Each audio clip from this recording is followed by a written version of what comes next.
The fascinating aspect of computational neuroscience is that it's really a tangible topic for humans.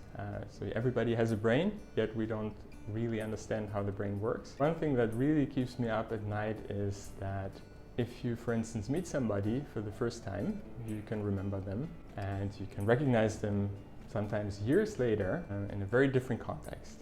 Now, cut to the neuronal level. There's a single neuron in your cortex. All it knows about the external world is spike trains it receives from other neurons.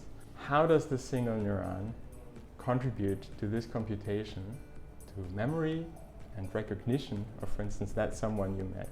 In our lab, we address these type of questions with neural network models and theory.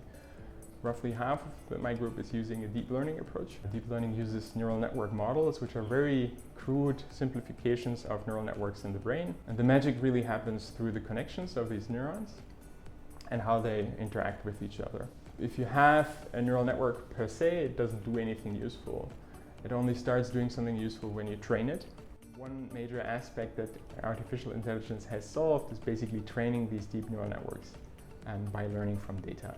The key question is, how do you change a neural network, the connectivities, in such a way that it remembers something? Over the last years, we figured out multiple ways we developed new learning rules, which are basically the mathematical descriptions of how connections in the brain, the synapses, change through experience.